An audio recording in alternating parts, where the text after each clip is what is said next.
안녕하세요. 저는 파주에 살고 있는 40대 주부예요. 제 원래 직업은 승무원이었어요. 결혼 후 가정에만 집중하기 위해 모든 걸 그만두고 주부로 살고 있죠. 결혼 전 남편과는 CC로 만나 연애 후 결혼까지 하게 되었어요. 남편은 일반 학부를 나오고 공부를 더 하고 싶다며 로스쿨을 가 정말 훌륭하게도 변호사가 되었죠. 그렇게 무탈하게 연애 후 결혼까지 진행했어요. 남편에겐 위에 형과 부모님이 계셨지만 어머님은 둘째인 남편보다 첫째인 형을 더 챙기시더라고요. 그렇다고 저희 남편을 홀대하시는 건 아니었지만 누가 봐도 어머님의 장남 사랑은 유별나셨어요. 처음 인사를 가던 날도 공부 중인 장남을 많이 챙기더라고요. 우리 둘째는 벌써 결혼한다고 이렇게 떡하니 결혼할 여자도 데리고 오는데 우리 첫째 마음이 오죽할까? 에이, 형도 곧 취직하고 이제 결혼하겠죠 뭐. 요새는 순서가 있나요? 희연이 불편하게 엄마는 이런 말을 여기서 꺼내요. 희연이 불편했니? 그냥 엄마 마음이다. 이렇게 생각해줘. 어려서부터 몸도 약하고 그래서 내가 신경이 쓰이거든. 아니에요. 그럴 수 있죠. 그래도 가족이 이렇게 화목해 보여서 너무 좋은 것 같아요. 저희도 잘 살 테니 지켜봐 주세요. 그럼. 아니 뭐 결혼이야 요새 순서가 없는 거지만 난 내심 그래도 우리 동희가 먼저 장가가길 바랬거든.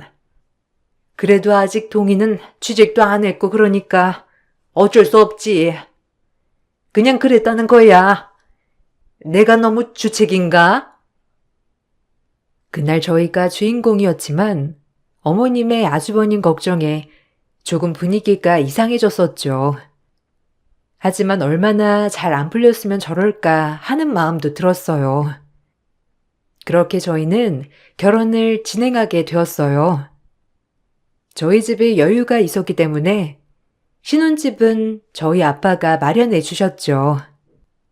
이 과정에서도 남편은 저에게 너무 고마워했어요.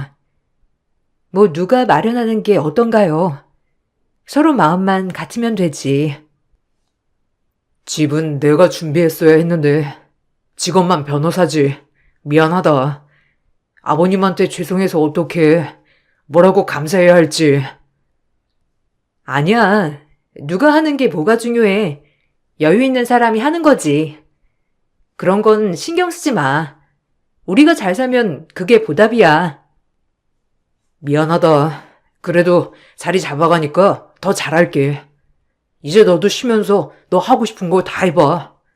내가 지원해 주도록 할게. 진정해서 저희의 신혼집을 마련해 준다는 사실에 시어머니는 이미 귀가 찢어지시도록 기분이 좋아 보이시더라고요. 아무래도 아들 결혼시키는데 부담이 되셨던 건 사실이니까요. 어머님께 바란 건 아니지만 어머님은 저에게 아무것도 해주시지 않더라고요. 딱히 신혼집에 대한 언급도 없으셨어요. 뭐 감사하다 혹은 잘됐다던가 하는 말이요. 어머님은 그 어떤 말도 하지 않으셨습니다. 사실 금반지 하나라도 받았으면 마음이 이렇게까지 공허하진 않았을 텐데 어머님은 오로지 받기만 하셨죠. 처음엔 이런 게 다 무슨 소용이 있나 싶은 이런 마음들도 점점 주변 사람들과 비교하게 되니 조금은 기분이 안 좋았던 건 사실이었어요. 너희 시댁도 참 너무하다. 아무리 없이 살아도 그렇지. 어떻게 금반지 하나도 안 해주니? 그건 마음인데. 뭐 어려우니까 그렇겠지. 내가 시댁 식구랑 살 건가? 동수 씨랑 살 거니까 상관없어. 동수 씨만 나한테 잘해주면 되지. 그래도 그렇지. 뭐 많은 거 바라는 것도 아니고 그건 마음이니까 그러는 거지. 뭐 엄마가 많은 거 바래? 네가 그렇게 믿지는 결혼도 아닌데도 불구하고 입을 싹 씻으니까 하는 말이야. 내 딸이 뭐가 모자라서 이런 집에 시집을 가는지 모르겠다. 아유, 그만해. 희연이 심란하게 당신도 참. 어려워서 그런 걸 수도 있지. 뭘 그런 걸 가지고 애속을 뒤집어놔. 결혼 준비하는데. 동수를 보면 100번이고 시집 보내줘. 근데 사돈되는 자리가 영 딱 봐도 별로야. 상견례 때도 첫째 자랑을 어찌나 하던지. 아직 취직도 못한 백수라며? 뭘 그렇게 첫째 그런다니, 너네 시어머니는? 동수가 얼마나 잘났는데. 참, 아유, 맘에 안 들어. 엄마한테 이렇게 얘기를 들을 때마다 솔직히 속상은 했죠. 남들은 시어머니가 이불을 해주셨다, 반지를 해주셨다, 많은 얘기를 들었지만 전 정말 단 하나도 받지 않았거든요. 그래도 제가 사랑하는 남자만 생각하려고 했습니다. 이런저런 생각해봤자 불만이 쌓여갈 테니까요. 그렇게 저희는 결혼을 했어요. 처음 결혼을 하고선 전혀 문제가 되지 않았어요. 친정 아빠가 해주신 신혼집에 저희 둘이 알콩달콩 살았기 때문이죠. 하지만 결혼 후 얼마 지나지 않아 일이 시작되었어요. 아주버님이 드디어 오랜 취중생활 끝에 취직을 하고부터가 문제가 되는 일이었죠. 이런 일이 일어날 거라곤 생각도 못했고요. 아니, 그걸 왜 못하겠다는 거야? 너네 형인데 회사가 너네 집이랑 가깝다잖아. 그걸 하나 못 들어주니? 가뜩이나 힘들게 한 취직인데 너 정말 그럴 거야? 네가 동생이면 좀 방도 내줄 수 있는 거 아니야. 내가 너한테 다른 걸 부탁하니? 저 혼자 사는 집도 아니고 장인어른이 저희 살라고 해준 신혼집에 형이 같이 산다는 게 말이 돼요? 안 될 것 같아요. 이기적인 놈? 너네 형 간신히 취직한 거 알면서 꼭 그래야겠어? 우리 집에선 단일 여건이 안 된다잖아. 그렇다고 사회초년생 월급으로 어떻게 방세를 다 감당한다는 거야? 돈은 언제 모으고 장가는 언제 갈 건데? 너 하여튼 무조건 방 하나 내줘. 형도 그러겠대요? 아니, 희연이가 얼마나 불편하겠냐고요. 엄마도 진짜. 너무 이기적이란 생각 안 드세요? 네가 이기적이지 내가 이기적이야? 형한테 방 하나 못 내줘서 그 난리니? 형제가 뭔데? 아유, 너 진짜 너무한다. 시어머니는 얼마 전 취직한 아주버님의 거처를 저희 신혼집에서 같이 살라고 하더라고요. 회사가 가깝다는 이유로 신혼집에 방 하나 내주라는 거였어요. 남편은 길길이 반대를 했지만 결국 시어머니는 절대 안 된다는 남편을 뒤로하고 저에게 같이 지냈으면 좋겠다고 요구하더라고요. 처음 이 말을 들었을 때 황당했습니다. 이건 부탁도 아닌 통보였으니까요. 얼마나 어이가 없던지. 너네 남편은 싫다고 하는데 혹시 얘기 들었니? 네 아주버님 너네 집에서 신세 좀 지자. 뭐 회사 갔다 왔다 하는 거니까 잠만 잘 거야. 따로 부딪힐 일 없잖니? 얼마 만에 한 취직인데 이런 거리 문제로 취직을 안 할 순 없잖아. 안 그래? 어떻게 생각하니? 네? 저희 신혼집이요? 불편해요. 그리고 아주버님도 불편하실 거고요. 따로 방 하나 구하시는 게 나을 것 같아요.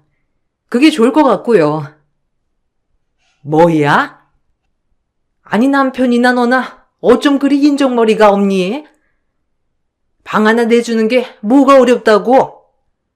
얼마나 취직은 듯 살 건데 반값이 뭐 한두 푼이야? 보증금에 월세에. 아니 형제끼리 그렇게 내외해서 되겠냐? 참나 너 진짜 너무하다. 아니 네가 동수한테 애초에 그러라고 시킨 거니? 우리 동수가 원래 내 말이라면 껌뻑 죽는 애였는데 갑자기 안 된다잖아. 안 그래? 아니요.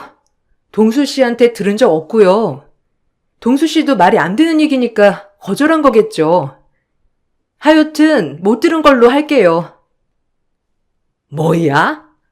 너 그렇게 나온다 이거야? 우리 동수랑 결혼해서 지금 팔 잡힌 게 누군데? 안 된다는 소리가 대번에 나와? 어? 전 너무 황당해서 그냥 안 된다고 대차게 거절을 하였습니다. 거절을 하고도 너무 화가 나더라고요. 뻔뻔하기도 유분수였죠. 당연히 방 하나 내줘야 한다는 게 어이가 없던 거죠. 남편도 안 된다고 했지만 혹시나 나중에 마음이 변할까 제가 단단히 채비를 했죠.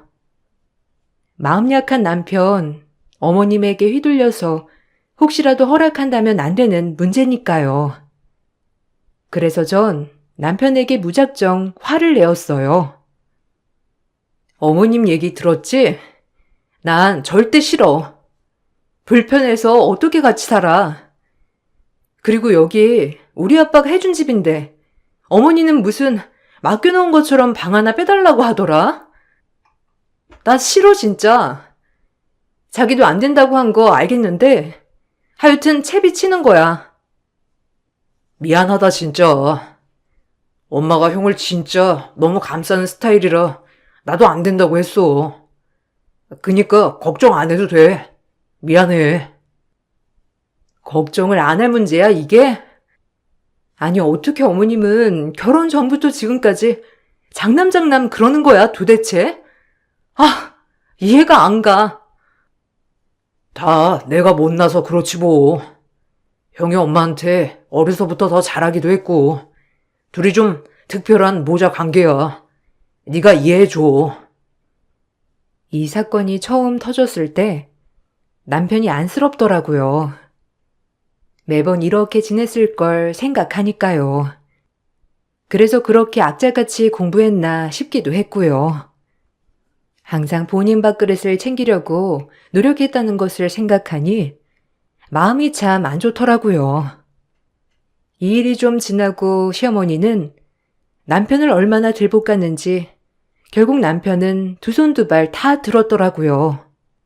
저에게 애원을 하더라고요. 한 번만 봐달라고 말이죠. 진짜 미안해. 형 어차피 왔다 갔다 하는 시간 빼면 잠만 잘 거야. 어떻게 안 될까? 나도 너한테 이런 부탁하는 거 싫어. 뭐? 말이 돼? 아니, 아주버님이랑 같이 사는 게 말이 되냐고. 아, 얼마나 불편할 거야. 옷 입는 거부터 내가 신경 써야 할 게 한두 가지야? 어머님이 뭐라 하셨길래 그러는 거야? 아, 진짜 싫다. 정말 어머님 왜 이렇게 뻔뻔해? 내가 안 된다고 할게. 아, 그래. 안 되겠지. 그래. 내가 엄마한테 다시 얘기해 볼게. 미안하다 진짜. 이런 모습까지 보여서 정말 미안해. 당신이 뭐가 미안해. 어머님이 분간 못 하시는 게 문제지. 그리고 형은 여길 들어오고 싶대? 진짜 그 엄마의 그 아들이네. 아! 미안하다고 하는 남편을 보니 시어머니가 더 꼴보기가 싫더라고요. 전 그 길로 시어머니에게 전화를 걸었어요. 시어머니는 다짜고짜 아들이 허락했다며 다음 주에 아주버님을 이사시키겠다고 하더라고요. 정말 어찌나 화가 나던지 시어머니의 본성을 그날로 전 다 봤다고 생각했고 남편이 그동안 어떻게 살아왔는지 고스란히 알겠더라고요. 정말 기가 차서 쓰러질 지경이었죠. 동수한테 들었지? 다음 주쯤에 동이 이사시킬 거니까 그리 알거라. 그러니까 이 얘긴 여기서 그만하도록 해. 뭘요? 아니요? 전 그렇게 못해요. 제 집이에요. 동수 씨 집 아니고. 제가 안 되니까 그리 아세요. 방을 구하셔야죠. 이건 뭐 명령도 아니고. 동수 씨는 물렁해서 허락했을진 몰라도 전 안 된다고 분명히 말씀드렸어요. 제가 아주버님한테 전화 드릴게요. 뭐야? 아니 변호사 남편 얻었으면 이 정도는 감수해야지. 네가 뭐 잘난 게 있다고 그렇게 말을 막 하는 거야? 너네 집? 너네 집이 어디 있어? 우리 동수 집이지? 너 변호사 남편 얻으면서 이런 거 생각도 못 한 거니? 아주 뻔뻔하기가 짝이 없구나. 변호사 남편이요? 직업만 변호사지 뭐 해주신 거나 있으시고 하는 말이에요? 어쨌든 안 되니까 그리 아세요. 직업만 변호사라니? 네가 평생을 변호사 사모님이라고 듣고 살 건데 말본새 하고는. 너 그러면 정말 안 된다. 어? 전 전화를 끊어버렸어요. 하지만 어머님이 얼마나 남편을 들볶았는지 남편은 저를 설득했죠. 정말 미안하다는 말과 함께요. 남편에게 화도 났지만 좀 안쓰럽다는 생각도 들더라고요. 이번 일도 이렇게 되었는데 평상시엔 오죽했을까 싶기도 했고요. 미안하다 진짜. 내가 힘이 아무것도 없어서. 그냥 형만 받아주면 안 될까? 형 좀 자리 잡으면 독립할 거래. 그때까지만 우리가 방 하나만 내주자. 정말 미안해. 형도 오래 있을 생각은 아니라니까, 어? 미안하다 진짜. 아니, 자기야. 정말 어머님 너무한다. 자기 평소에도 이렇게 대접받고 살았어? 자기 결혼할 때 어머님, 나는커녕 자기한테 아무것도 안 해주셨잖아. 근데 이렇게 형 문제에 있어서는 어쩜 이렇게 발벗고 나서는 거야? 나 진짜 이해가 안 가. 우리 엄마 원래 형을 좀 특별하게 생각해. 어렸을 때 몸도 좀 안 좋았기도 했고 항상 걱정이셔서 엄마가. 전 더 이상 남편과 말다툼을 하고 싶지 않아 결국 수락을 했어요. 어머님은 너무 싫었지만 애원을 하는 남편을 보니 참 거절할 수가 없더라고요. 제가 거절하면 어머님께서 남편을 더욱더 들볶을 것이 뻔했기 때문이죠. 그렇게 저희는 아주버님과 한집 생활이 시작되었어요.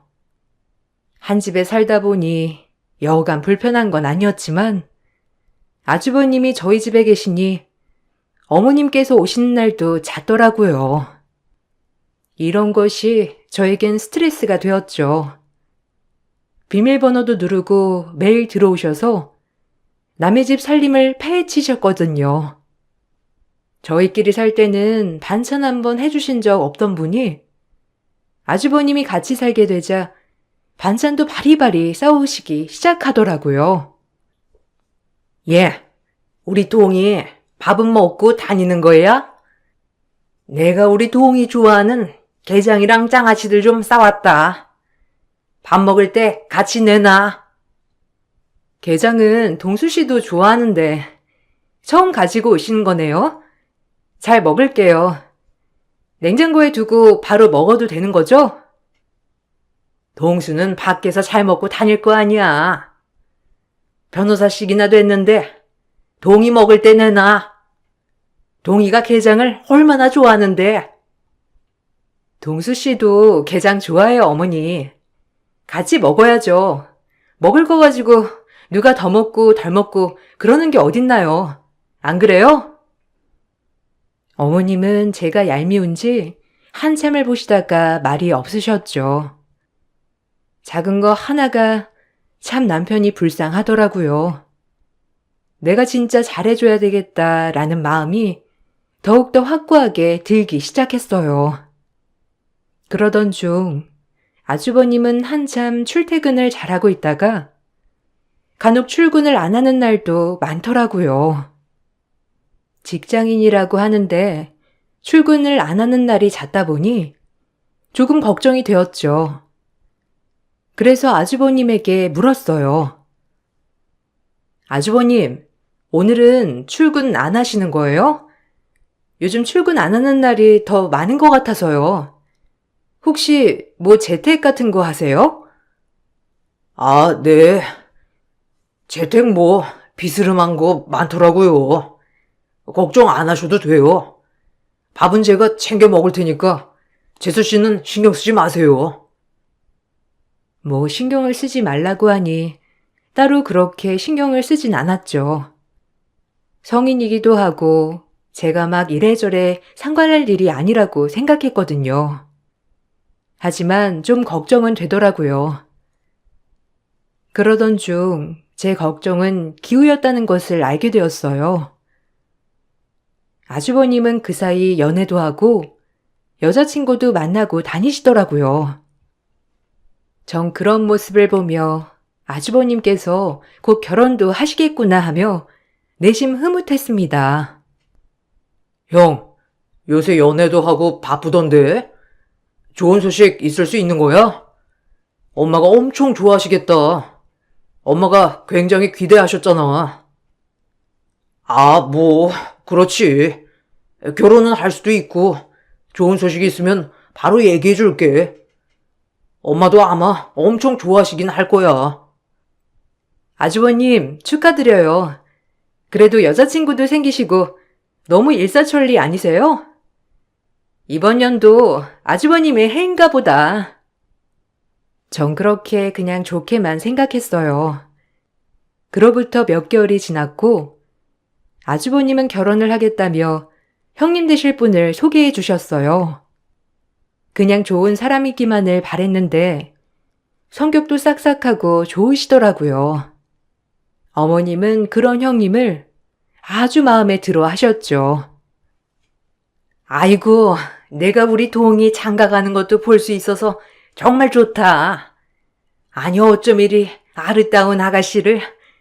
기분 너무 좋네. 엄마는? 그럼 내가 보는 눈이 얼만데. 이제 나도 결혼할 거니까 엄마 걱정 붙들어 매세요. 아셨죠? 아유, 그럼. 이제 내 걱정 아무것도 없다. 너까지 잘 되면 무슨 걱정이 있겠어. 우리 장남 장가 가는데. 혹시 뭐 갖고픈 거 있어요? 아, 갖고 싶은 거라뇨. 전 없어요, 어머님. 말씀만이라도 감사드려요. 동서, 우리 잘 지내봐요. 가족으로서 말이에요. 어머님이 형님에게 갖고 싶은 거 없냐고 물어보셨을 때 제 기분이 은근 나쁘더라고요. 정말 제 결혼할 때 단 하나 아무것도 해주지 않던 어머님은 형님에겐 모든 걸 다 해주실 기세였거든요. 참 섭섭하더라고요. 이런 것도 장남과 차남의 차이인가 싶으면서 되게 기분이 나빴죠. 그날은 식사하는 자리여서 아무 표시를 내진 않았지만 마음속엔 섭섭함이 점점 자리 잡고 있더라고요. 아까 엄마 말 좀 기분 나빴지? 엄마가 형수님 들어오시는 걸 너무 반기다 보니까 아무래도 그런 것 같아. 신경 쓰지 마. 그래도 그렇지. 자기가 꼭 미운오리 새끼도 아니고 안 그래? 어머님 한두 번 그러시는 거 아니니까 이해해. 그런데 정말 나한테 단 하나 아무것도 안 해주시고 형님한테 뭐 갖고 싶냐고 하니까 마음은 좀 섭섭하더라. 내가 마음에 안 드셔서 그런가 하고. 아니야, 그런 거. 그냥 우리 엄마 장남사랑 유별 나잖아. 그래서 그런 거야. 뭐든 다 해주고 싶으시겠지. 난 익숙해. 익숙한 게 아니라 자기도 그냥 그러려니 하는 거겠지. 솔직히 얼마나 상처받았겠어. 안 그래? 아휴, 됐다. 이제 그냥 장가 가시니까 우리한테 피해만 안 끼치면 된다. 이 주의야. 곧 있으면 집에서도 나가실 거니까 그냥 좋게 생각해야지. 자기도 너무 신경 쓰지 마. 그렇게 전 어머님을 신경 쓰지 않기로 했어요. 어차피 제가 섭섭한 마음을 말씀드린다 한들 달라지실 분도 아니고 저만 더 상처받을 게 뻔해서 말이죠. 남편도 제가 신경이 쓰였는지 이러쿵저러쿵 옆에서 얘기는 해주었지만 별로 위로가 되지 않더라고요. 역시나 드는 생각은 그동안 살아온 세월 제가 다 감히 헤아리진 못하지만 남편은 꽤나 마음고생을 많이 했다는 걸 알 수 있었어요. 그리고 이 일이 있고 얼마 지나지 않아 본격적으로 아주버님은 결혼식을 준비해 나가기 시작하셨죠. 결혼식을 준비하는 과정에 있어서도 어머님은 아주버님에게 뭐 하나 해주지 못해서 안달이셨어요. 저희 결혼할 땐 1원 한 장 보태주시는 거 없으셨지만 아주버님이 결혼을 한다고 하니 형님 되시는 분에게 이것저것 세트별로 해주시며 얼마나 기뻐하셨는지 보는 것만으로도 좀 그렇더라고요. 그런데 어머님은 더욱더 말도 안 되는 것을 요구하기 시작하셨어요. 이번엔 정말 물러설 수가 없더라고요. 아니 너희 집 담보 잡으면 대출 어느 정도 나오지 않니? 우리 동이 신혼집 마련해 줘야 하는데 내가 돈이 좀 모자라서. 아주버님 신혼집 구하는 거랑 저희 집 담보대출이랑 무슨 상관이에요, 어머님? 아주버님도 이제 일을 하시는 분이니까 집 장만하시려면 따로 대출을 알아보시는 게 나을 것 같아요. 저희한테 물어보지 마시고 형편에 맞게 살아야죠. 안 그런가요? 넌 내가 무슨 말만 하면 그리 쌍심지를 키고 말한다니? 그리고 형제끼리 도와주며 사는 거지. 너네 아파트 담보대출이 이자가 더 싸니까 그렇지. 잔말 말고 동수한테 얘기해 놓을 테니까 너희 집 담보로 좀 잡아서 동네 아파트 하나 마련해 주자. 네? 어머님, 제정신으로 하시는 말씀이세요? 이 집 저희 친정아빠가 해준 집이에요. 근데 무슨 이 집을 담보로 잡아요? 무슨 대출 맡겨놓으셨어요? 그렇게는 안 될 것 같으니까 그리 아세요. 이번엔 동수 씨 설득해도 절대 안 되니까 그리 아세요. 너무 화가 나서 입술이 벌벌 떨리더라고요. 진짜 생각이 있는 사람인 건지 라는 생각이 들더라고요. 아무리 아들 사랑 대단하다고 하지만 남의 집을 담보대출로 잡아서 신혼집을 마련해달라고 하는 게 상식적으로 이해가 가시나요? 그것도 아주 뻔뻔하게 부탁도 아니고 명령으로 말이에요. 전 딱 잘라 거절했지만 시어머니는 또다시 남편을 설득하기 시작했어요. 하지만 이번엔 남편도 정말 어처구니가 없었는지 거절을 하더라고요. 남편이 거절을 하자 시어머니는 또다시 방방 뛰기 시작하셨죠. 쌍욕을 하면서요. 아니 왜 안 된다는 거야? 너네 아파트 담보대출이면 3억은 나오겠구먼. 왜 안 된다는 거냐고? 너네 형 그렇게 잘 사는 게 싫으냐? 어쩜 형제가 돼가지고 그렇게 매몰차? 나 같으면 내가 말도 꺼내기 전에 신혼집 알아봐 주겠다. 엄마, 그게 말이 되는 소리예요? 형은 이제 알아서 독립하는 거죠. 제 집도 아니고 장인어른이 사주신 집인데 어떻게 제 맘대로 담보를 잡아서 대출을 받아요. 장인어른이 사주시지 않았다고 해도 전 그렇게 못해요. 엄마, 저 이혼하는 거 바라시는 거 아니죠? 형도 이렇게까지 해서 바라지 않을 거라고 생각해요. 만약 돈이 모자라면 모자란 대로 신혼생활 꾸리라고 하세요. 전하에 쓸모없는 놈 같으니라고. 부자 마누라 만났으면 지 형한테 베풀 것이지. 지만 잘 살면 된다 이거야. 넌 어려서부터 원래 그렇게 이기적이었지. 너네 형이 안 되는 건 다 너 때문이야, 알아? 너한테 기죽어서 안 풀리는 거라고. 이제서야 좀 잘 풀려서 결혼할 여자까지 데리고 왔는데 이것마저 파투내겠다는 거냐, 지금? 절대 안 돼! 무슨 일이 있어도 담보대출 받아와! 시어머니의 폭언에 남편은 더 이상 얘기를 듣고 싶어 하지 않았고 자리를 박차고 나섰습니다. 그렇게 한동안 잠잠하길래 이제 포기하셨나 싶었죠. 하지만 시어머니는 끈질기게 저를 찾아와 막무가내로 요구했어요. 정말 거머리가 따로 없었죠. 네가 동수한테 말 좀 잘해봐라. 아니 하나뿐인 형인데 집 없이 그리 사는 게 좋으냐? 네 형님들에는 아파트 하나 해오는 걸로 알고 있다는데, 담보대출도 다 동이가 갚을 건데 뭐가 문제야? 그냥 빌려만 달라는 건데 그것도 안 된다는 게야? 분수에 맞게 살아야죠.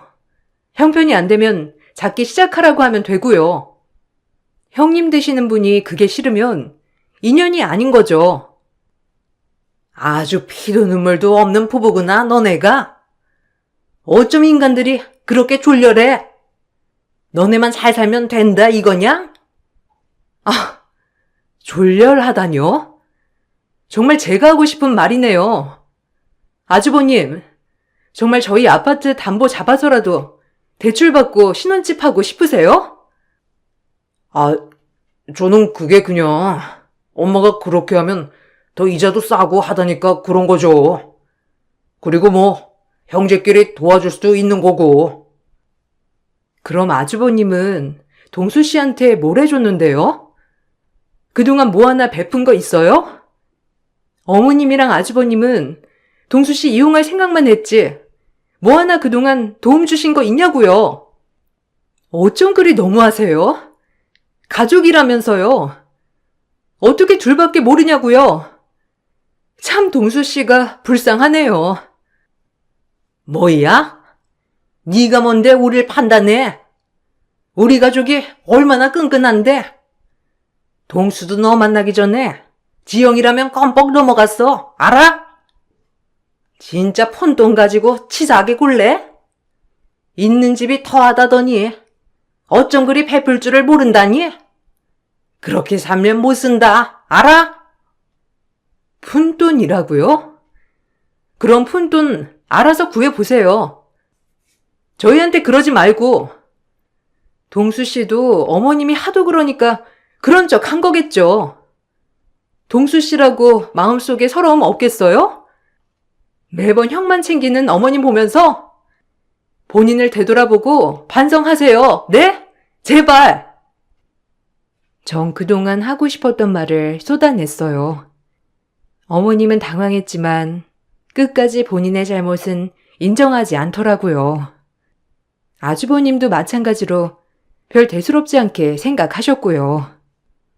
정말 가족이 맞나 싶었죠.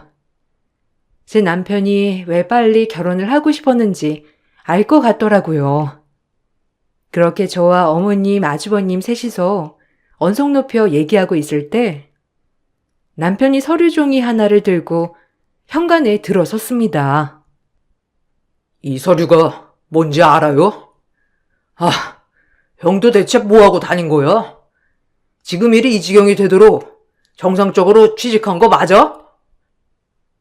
무슨 소리야? 정상적인 취직이라니? 네가 내민 이 서류는 뭔데 그래? 뭘 알고 있는 건데 네가? 남편이 내민 서류는 아주버님이 피의자로 지목되어 있는 서류였죠. 알고 보니 아주버님이 취직한 회사는 불법 도박 사이트를 운영하는 회사였고 그래서 늘 재택이 잦았던 거였어요. 거기에서 피해를 본 피해자들이 단체로 사이트를 고소하면서 자연스레 피의자가 아주버님으로 설정되어 있더라고요. 아주버님도 본인이 속았다고 하면서 발을 동동 구르더라고요. 얼마나 어이가 없던지. 아니, 이게 다 무슨 소리야? 불법이라니? 우리 동희가 불법을 한다는 거야? 그럴 리가 없잖아. 뭐 잘못한 거겠지? 아니, 나도 피해자라니까. 그 사람들한테 속아서 이렇게 된 거라고. 다 4명이만 빌려주면 된다고 했는데. 그래도 형도 가담한 거 사실이고 불법인 거 알았잖아. 그럼 형도 똑같은 사람이야. 일단 엄마랑 형, 내 집에서 나가줘요. 뭐? 나가라니? 대책을 세워야지, 안 그래? 네가 변호사잖아. 네가 우리 동이 변호사 해줘야지, 안 그러냐? 시어머니는 남편을 붙잡고 변호사를 해달라며 싹싹 빌더라고요. 아들을 사랑하는 삐뚤어진 모정이었죠.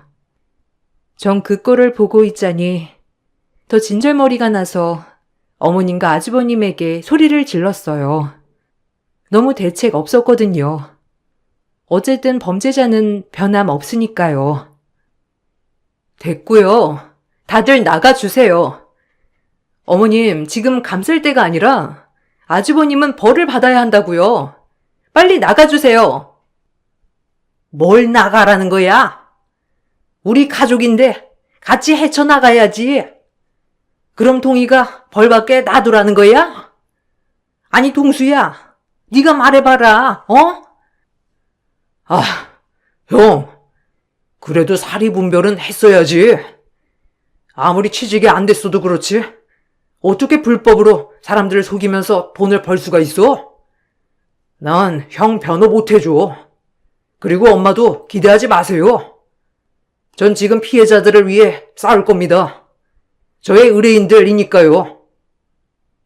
남편이 변호를 못 해주겠다고 하자 시어머니는 방방 뛰면서 쌍욕을 또 시전하더라고요. 그 모습을 보니 정말 조금의 남아있던 정마저도 다 털리기 시작했어요. 그리고 남편도 이번엔 각오를 했는지 아주 세게 나오더라고요. 조금 안쓰럽기도 했죠. 나쁜 년놈들 같으니라고? 너네 형이 아무것도 모르고 이렇게 된 것 같은데 형편을 안 들어줘? 네가 동생이야? 아니요, 이보세요. 언제까지 동수씨가 희생해야 하는데요? 아주버님이랑 어머님, 동수씨를 위해 뭔가 해본 적 있으세요? 가족 맞냐고. 더 이상은 못 참으니까 이 집에서 당장 나가요. 말하고 싶지도 않으니까. 이기적인 인간들 같으니라고. 시모는 제 말이 끝나자 제 얼굴에 뺨을 날리셨고 전 너무 분해 아주버님에게 뺨을 날렸죠. 저의 이런 모습을 보니 시어머니는 눈이 뒤집히셨는지 제 머리끄덩이를 잡으려고 하셨어요. 하지만 남편이 어머님을 내팽개치면서 소리를 치더라고요. 제발 그만해요. 이제 당신들이랑 끝입니다. 내 집에서 나가요. 다신 안 볼 거니까. 우린 끝이에요. 나도 이제 당신한테 기대하는 거 전혀 없으니 여기서 부모 자식 천륜 한번 끊어보죠. 형도 엄마 데리고 나가. 다신 보지 말자. 법정에서 봐. 벌은 달게 받고.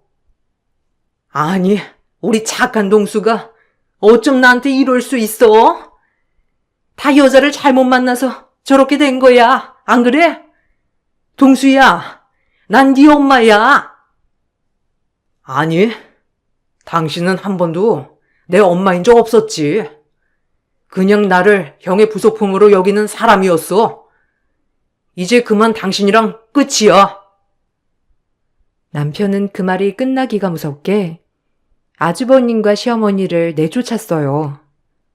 그리고 한참을 서럽게 울더라고요. 얼마나 안쓰럽던지. 그동안 쌓여있는 울분이 터져 나오는 것 같았죠. 전 옆에서 위로를 해주었지만 저 역시도 남편이 너무 불쌍해 눈물이 나왔어요. 그렇게 아주버님은 법정 구속을 면치 못했고 결국 구속되었죠. 남편은 이를 악물은 듯 피해자들을 위해 변호를 하더라고요. 시어머니는 법정에서도 남편에게 쌍욕을 시전하다가 결국 법정에서 퇴출을 당할 정도였어요. 아주버님은 결혼식도 파혼이 되었고 그렇게 구속이 되었어요. 그리고 엎친 데 덮친 격 형님이 되실 분도 아주버님에게 정신적 피해 보상이란 명목으로 소송을 걸었어요. 불법을 하고 지내면서 본인에겐 회사원 인척했다는 이유에서였죠. 어머님은 남아있는 돈으로 아주버님의 소송 비용과 위자료를 지급해야 했어요. 그리고 아쉬운지 다시 남편에게 연락을 하더라고요. 얼마나 웃기는 양반인지 참 어이가 없었죠. 그래도 네가 내 핏줄인데 이렇게 인연이 끊기면 되겠니? 너 때문에 나도 개털된 거나 마찬가지니까 생활비 보내렴. 누가 핏줄이야? 당신 볼 일 없으니까 그 사랑하는 형이랑 잘 지내시오. 번호 바꿀 거니까 절대 연락 마시고요. 끊습니다. 시어머니는 생활비를 요구했다고 했어요. 그리고 남편은 철저히 차단하였죠. 그렇게 저희는 시댁과의 인연을 전부 끊어냈습니다. 한편으론 지금까지 살아온 세월을 생각하면 남편이 너무 불쌍하기도 하면서 오히려 지금 내가 옆에서 잘해줘야겠다고 생각하고 있죠. 남편은 지금까지 살아온 세월 중에 지금이 제일 편하다고 말해요. 저 역시도 마찬가지고요. 항상 힘겨웠을 남편을 위해 오늘도 사랑한다는 표현을 아끼지 않았답니다. 과거는 어두울지언정 미래는 찬란하니까요. 여러분들도 아닌 것이 있으면 끊어내시고 행복을 찾길 바라시겠습니다. 제 글 읽어주셔서 감사합니다. 안녕하세요. 저는 남편과 이혼한 지 2년 차 된 30대 중반 여자입니다. 얼마 전에 친구가 운영하는 식당에 일손이 모자라 잠깐 도와주러 간 적이 있었는데요. 거기에서 전 시댁 식구들이 식사를 하고 있더라고요. 2년 만에 저와 다시 마주친 시댁 식구들은 전혀 달라진 거 없이 똑같은 모습을 하고 있더군요. 친구 식당이 오픈한 지 얼마 되지 않아 도움이 필요했던 상태라 어쩔 수 없이 시댁 식구들을 지나 주방으로 들어가게 되었고 별로 마주치고 싶지 않아 주방에서 제가 할 일을 찾아 친구를 도와주고 있었는데 시댁 식구들이 식사를 마치고 친구한테 저를 불러달라며 식당을 나가지 않길래 어쩔 수 없이 밖으로 나갔어요. 다른 손님들도 식사를 하고 계셨기 때문에 엘리베이터 앞에서 대화를 나누게 되었죠. 전 남편이 안고 있던 아이를 시모가 안아주더니 저에게 갑자기 이상한 말을 늘어놓기 시작했어요. 어차피 이제 남인데 왜 제 인생에 또다시 끼어들려 하는지 이해할 수 없었죠. 그래서 저도 한마디 하게 됐고 엄청난 파장을 불러일으키게 되었습니다. 2년 전에 남편이 저 말고 다른 여자와 만나고 있다는 걸 알게 됐을 때 하늘이 무너져 내리는 것 같았어요.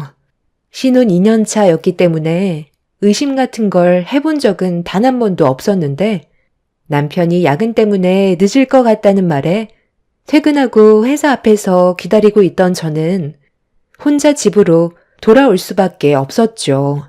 이런 일이 한두 번이 아니었기 때문에 크게 신경 쓰지 않았어요. 늦어봐야 항상 12시 전에 들어왔었고 크게 신경 쓸 만한 일은 없었습니다. 그렇게 차를 돌려 집으로 돌아가려는데 친구한테 전화가 왔어요. 약속 없으면 저녁이나 같이 먹자는 얘기였죠. 어차피 남편도 야근을 하기 때문에 혼자 집에 들어가 밥 먹는 것도 싫었던 저는 친구와 저녁 약속을 잡게 되었습니다. 그때까지만 해도 눈앞에 엄청난 일들이 몰려올 거라곤 전혀 예상하지 못했었어요. 친구와 저녁 겸 술 한잔 하기 위해 분위기 좋은 식당에 들어가 대화를 나누면서 허기진 배를 채우고 있었죠. 그런데 시간이 어느 정도 지났을 때 어디서 많이 들어본 목소리가 제 귀에 들려오길래 저도 모르게 그쪽으로 고개가 돌아갔는데 제 눈앞에 펼쳐진 광경을 보게 되는 순간 너무 놀라 몸을 돌려버리고 말았어요. 마주보며 앉아있던 친구는 제가 이상한 행동을 하는 모습에 당황해하면서 왜 그러는지 물어보길래 손가락으로 반대편 테이블에 앉아있는 남편을 가리켰습니다. 친구도 남편을 몇 번 봤었기 때문에 단번에 얼굴을 알아보았고 충격적인 광경에 친구 또한 입을 다물지 못했어요. 저는 눈앞에 펼쳐진 남편의 또 다른 모습에 너무 놀랐는지 숨이 거칠어졌고 어떤 상황인지 다시 한번 제 눈으로 확인을 해봐야만 했어요. 천천히 고개를 돌려 남편의 모습을 보는 순간 너무 큰 충격을 받았는지 손발이 덜덜 떨리고 있었죠.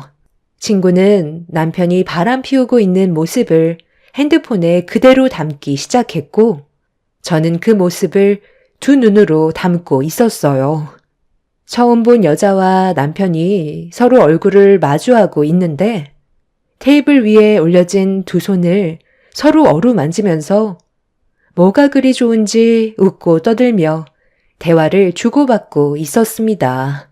저와 친구는 남편과 처음 본 여자가 자리에서 일어날 때까지 몸을 숨긴 채 모든 광경을 두 눈으로 전부 다 담았고 어느 정도 시간이 지나자 남편과 여자가 자리에서 일어나길래 저도 그 뒤를 조심스럽게 따라갔습니다. 그리고 식사를 끝낸 뒤 헤어지는 게 아닌 근처 호텔로 향하더라고요. 저는 이미 정신이 반쯤 나가 있던 상태라 아무것도 할 수 없었지만 친구가 모든 걸 핸드폰에 영상으로 다 담고 있었죠. 그렇게 호텔까지 들어가는 모습을 끝으로 그 뒤를 따라가던 저와 친구의 걸음은 멈췄습니다. 도저히 참기 힘들었던 저는 결국 주저앉아 눈물을 흘렸고 친구는 당장 호텔로 들어가 머리채 잡아 끌고 나와야 하는 거 아니냐며 분노한 모습을 보여주고 있었죠. 이미 호텔로 들어갔는데 더 이상 제 두 눈을 더럽히고 싶지 않았어요. 그렇게 친구의 부축을 받으면서 집으로 돌아온 저는 남편이 오기까지 기다리고 있었습니다. 저에게 바람 피우고 있다는 걸 걸리지 않으려고 12시가 넘어가기 전에 들어온 남편은 현관문을 열자마자 밝은 얼굴과 함께 평소 저를 대했던 모습으로 다가오고 있었죠. 많이 기다렸지? 당신이 걱정할까봐 최대한 빨리 일 처리하고 왔는데 12시가 넘어버렸네. 얼굴이 많이 안 좋아 보이는데 피곤하면 먼저 눕지 그랬어. 내가 너무 늦게 와서 그래? 회사 일이니까 어쩔 수 없잖아. 당신 기분이 별로 안 좋아 보이는데 술 한잔 할까? 많이 피곤해도 같이 시간 보낼 수 있는 체력은 아직 남아있다고. 그렇게 힘쓰고 들어왔는데도 아직까지 체력이 남아있나 봐. 당신은 나한테 언제까지 숨길 수 있을 거라 생각했어? 나를 사랑해서 결혼한 거 아니야? 그런데 왜 다른 여자랑 같이 술을 마시고 그것도 모자라 호텔까지 들어간 건데? 그 시간 동안 내 생각은 조금도 하지 않았던 거야? 해명할 수 있는 기회는 줄게. 당신 뭐 잘못 먹은 거야? 힘들게 일하고 온 사람한테 그게 무슨 말이야? 내가 여자를 만나 술 마시고 호텔까지 갔다고? 다른 사람과 착각한 거 아니고? 내가 이렇게까지 얘기했으면 좀 솔직해지면 안 돼? 이런 걸 보여줘야 진실을 얘기할 거야? 아까 친구랑 같이 저녁을 먹고 있었는데 그 식당에 당신이 어떤 여자랑 들어왔잖아. 나는 그 모습을 보고 너무 충격받아서 아무것도 할 수가 없었는데 옆에 있던 친구가 당신이 바람 피우고 있는 모습을 전부 찍어주고 있었다고. 그리고 이거 봐봐. 둘이 지금 어디를 들어가고 있어? 호텔까지 들어갔으면 그걸로 끝난 거 아니야? 이런데도 나한테 계속 거짓말 할래? 당신이 생각하는 그런 거 아니야. 같은 회사 사람인데 야근 끝나고 술 한잔 했던 것 뿐이고 술이 너무 취해서 집에 들어가기 힘들 것 같아 호텔에서 쉬게 해준 것 뿐이라고. 지금 내 말을 못 믿는 거야? 나는 정말 억울하다니까. 충분히 오해할 만한 장면들이긴 한데 내 모든 걸 걸고 아무 일도 없었어. 아까 식당에 같이 있었으면 아는 척이라도 하지 그랬어. 괜히 오해만 커졌잖아. 그래서 표정이 안 좋았던 거야. 어떤 상황이었는지 다 해명했으니까 이제 좀 풀렸지? 한번 거짓말하기 시작하면 끝도 없다더니 당신은 어떻게 표정 하나 안 바뀌고 나한테 거짓말을 할 수가 있어? 아무 일도 없었다고? 그럼 이건 어떻게 증명할 건데? 친구는 저를 집에 바래다 주고 다시 호텔로 돌아와서 지키고 있었는지 남편과 여자가 나올 때까지 잠복해 있다가 나오자마자 또다시 촬영을 시작했고 더 이상 볼 필요도 없다면서 당장 이혼하는 게 좋을 것 같다며 영상과 사진을 추가적으로 보내줬어요. 떨리는 손으로 재생 버튼을 누르는 순간 저는 핸드폰을 바닥으로 떨어뜨리고 말았었죠. 남편과 여자가 서로 헤어지기 아쉬워하는 표정을 보이면서 포옹하더니 입맞춤을 하고 있었습니다. 짧게도 아니고 상당히 긴 시간 동안 지속하는데 너무 충격적인 광경이라 끝까지 보고 싶지 않아 화면을 꺼버렸었죠. 저는 남편과 여자가 입맞추는 영상을 또다시 보고 싶지 않았었는데 계속해서 거짓말하는 남편의 행동에 너무 화가 나서 결정적인 증거를 보여줬고 그 모습을 보게 된 남편이 그제서야 모든 걸 실토하게 되었죠. 그냥 솔직하게 얘기할게. 나는 당신을 사랑하고 있긴 하지만 그 여자도 사랑하고 있어. 그런데 당신이랑 그 여자에게 느끼는 감정 기준은 완전히 다르다고. 당신한테는 진심이지만 그 사람한테는 내 모든 걸 줄 수 있을 정도의 진심은 아니야. 그냥 서로 원하는 걸 주고받는 정도의 관계일 뿐이라고.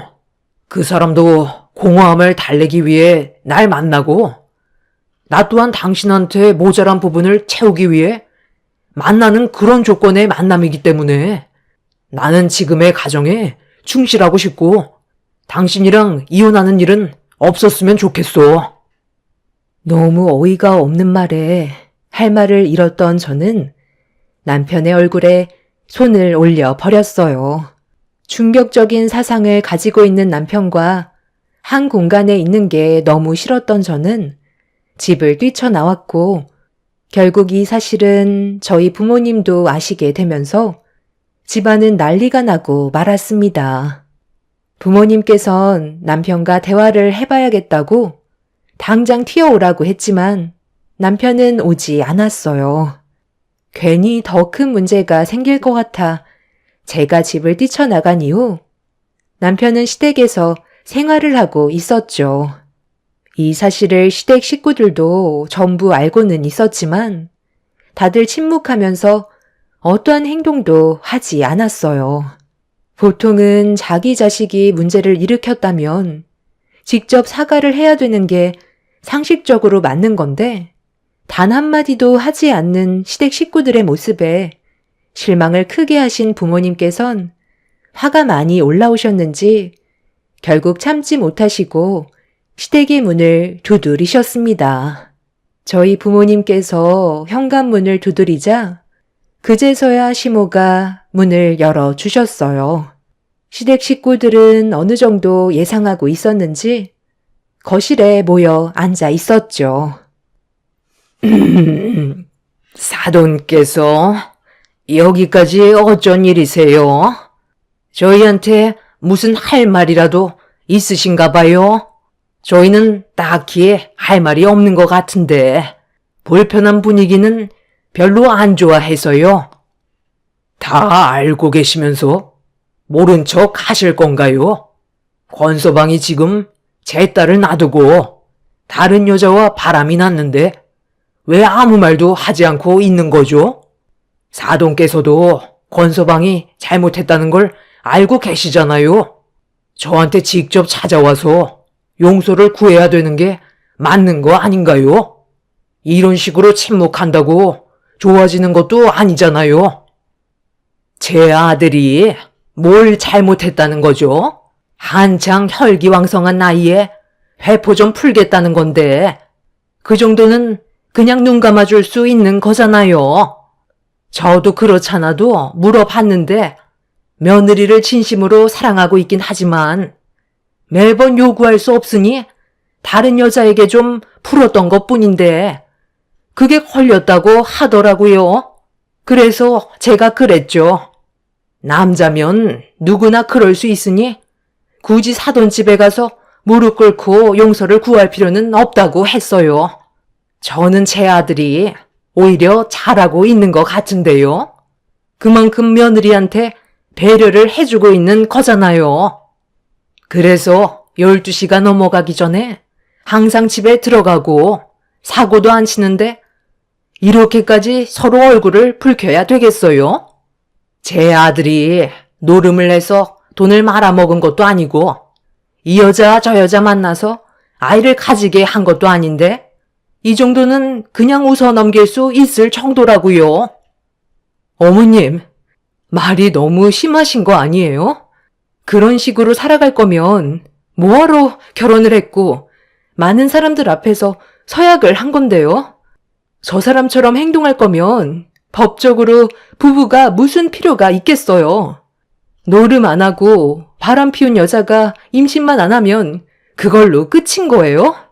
법적으로 전혀 문제가 없어 보이냐고요. 저는 절대로 그냥 넘어가지 않을 거예요. 사과를 받을 수 있을 거라곤 전혀 기대하진 않았지만 이런 식으로 나오실 거라곤 상상조차 못했네요. 법적으로 처리하면 되는 거죠? 내 동생이 다른 여자를 만났어도 가정에 충실했으면 된 거 아니에요? 그러는 재수 씨는 뭐가 그렇게 잘나서 내 동생한테 큰소리 치는 건데요? 아이도 가질 수 없는 몸이라고 들었는데 이런 거 저희 집안에서 감수하고 받아들여 줬으면 재수 씨도 일을 크게 만들지 말고 안에서 해결을 했어야죠. 그러고 보니 너 아예 임신을 할 수 없는 몸이라고 하지 않았니? 그럼 나는 아예 손주도 안아볼 수 없는 거잖아.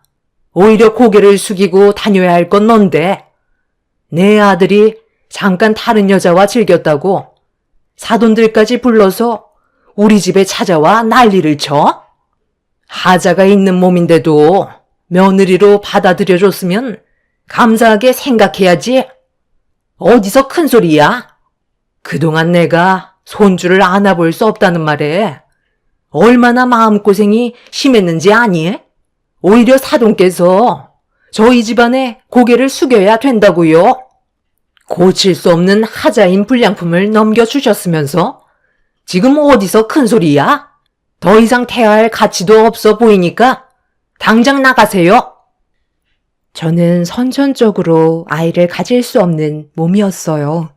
원래 남편과 결혼을 하자마자 아이를 가질 생각이었지만 임신이 되지가 않아서 산부인과를 찾아가 봤는데 의사는 선천적 불임이라는 판정을 내렸었죠. 그날 이후 저희 부부는 엄청난 충격을 받았지만 이 소식을 접하게 된 시댁 집안 식구들은 저를 바라보는 시선이 좋지는 않았어요. 특히 시모가 사기 결혼이라며 당장 이혼시켜야 된다고 난리를 친 적이 있었습니다. 저도 정말 마음이 아팠고 앞으로 저를 닮은 아이를 가질 수 없다는 게 너무 슬펐었는데 이런 제 마음을 알아주시는 것보다 시모는 저에게 지속적으로 상처를 주셨었죠. 그런데도 저는 오히려 시모에게 더 잘하려고 노력했었고 며느리로서 최선을 다하며 살아왔었어요. 그런데 남편은 이런 아픔이 있는 저에게 더 큰 상처를 주었고 더 이상 함께할 수 없다는 걸 알게 됐을 때 믿었던 사람에 대한 배신은 모든 걸 무너뜨리게 만들었어요. 결국 남편과 저는 이혼을 하게 되었고 법적으로 저희가 받았던 상처에 대한 위자료를 받아낼 수 있었습니다. 그리고 남편과 만났던 상간녀에게도 소송을 걸어 위자료를 받아내었죠. 남편과의 짧은 결혼 생활은 제 인생의 기억에서 지워버리고 싶은 날들이었어요. 그렇게 이혼을 하게 된 지 어느새 2년의 시간이 흘렀고 열심히 살아가고 있는데 또다시 제 눈앞에 전 시댁 식구들이 나타나게 될 줄 꿈에도 몰랐었죠. 친구가 뷔페 식당을 오픈한 지 얼마 되지 않아 손님이 너무 많아 일손이 부족하다는 말에 도와주려고 찾아갔었는데 하필 그곳에서 시댁 식구들을 만나게 되었고 저와 얼굴을 마주쳤지만 모른 척하고 주방으로 들어가 일을 하고 있는데 저를 불러달라는 시모의 말에 어쩔 수 없이 시댁 식구들과 2년 만에 다시 얼굴을 마주보며 대화를 이어나가게 되었습니다. 전 남편의 품에는 남자아이가 안겨 있었어요. 시모는 첫 아들 손주라면서 아이를 건네받아 저에게 보란듯이 자랑을 하셨습니다. 별로 대화하고 싶지 않아 바쁘니까 용건만 간단하게 해달라고 했는데 시모는 과거에 법적으로 피해본 부분들에 대해 화가 나셨는지 막말을 뱉으셨어요. 네가 앞으로 잘 살아갈 수 있을 것 같니? 법적으로는 네가 이겼겠지만 앞으로 평생 너는 남자 하나 만나지 못하고 늙어 세상 떠날 거다. 애도 못 낳는 게 주방에서 등신짓만 하고 있으니 남자가 고이겠어. 우리 손주 봐봐라. 너랑 이혼하자마자 집안의 경사가 끊이지 않는다. 내 아들과 아주 똑 닮은 게 앞으로 엄청 큰 인물이 될 거다. 애를 가질 수도 없는 너는 얼마나 부럽겠니? 오늘 이 시간 이후로 2번 다시 만날 일은 없었으면 좋겠다. 그건 제가 할 말인 것 같은데요. 제 친구 식당에 2번 다시 안 오셨으면 좋겠어요. 그리고 당신이 어떻게 살던 그건 이제 저랑 상관없어요. 지금 현재 저도 엄청 잘 살고 있고 천치들 득실되는 당신 집안보다 100배 1000배 웃으면서 행복하게 살고 있으니까 앞으로 제 앞에 다시는 나타나지 않았으면 좋겠네요. 어머님, 식사 다 하셨어요? 아휴, 제가 회사에 잠깐 볼 일이 있어서 늦게 왔는데 괜찮죠? 그럼 서둘러 산부인과에 갈까요? 그런데 무슨 일 있는 거예요? 그게 아니라 너 앞에 있는 여자가 우리 아들 전처였거든. 지나가는 길에 잠깐 마주쳐서 한 소리 하고 있었는데 아직까지 정신을 못 차렸지 뭐야. 에이, 신경 쓰지 마세요. 원래 사람은 쉽게 변하지 않잖아요. 대신 어머님은 더 좋은 며느리 만나셨잖아요. 그러니까 그냥 무시하시고 저랑 서둘러서 산부인과에 가요. 그러고 보니 오늘 아들인지 딸인지 알 수 있다고 하지 않았어? 내 큰아들이 딸만 셋이라 이왕 우리 작은 며느리는 둘째도 아들이면 좋겠는데. 그쪽이 새 며느리였구나. 당신도 참 인생이 안타깝다. 어떻게 여자를 골라도 저런 여자를 골라서 인생을 말아먹니? 지금 상당히 행복해 보이는데 그 행복이 얼마나 갈 것 같아? 제가 충고 하나 해드릴까요? 뛰는 놈 위에 나는 놈이 있다고. 품에 안겨있는 아이가 누구씨인지부터 확인해 보셔야 할 것 같은데요?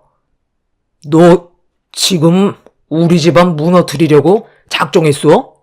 어디서 지금 쓸데없는 말을 입 밖으로 내뱉는 거야? 엄마, 이제 그만 가요. 괜히 귀만 더럽혀졌네. 왜? 나는 그냥 들었던 내용에 대해 전달해 준 것뿐인데?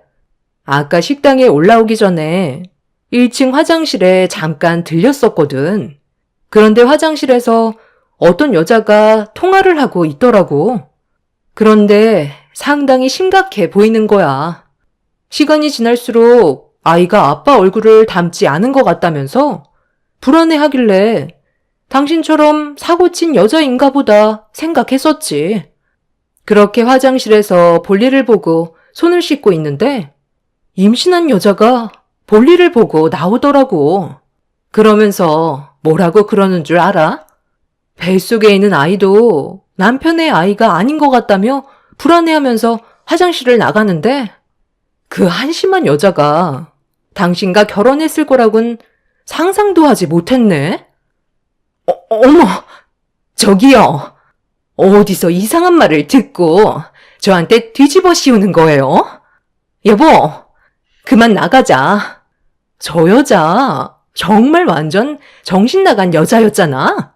저런 말은 아이한테도 안 좋다고. 잠깐만.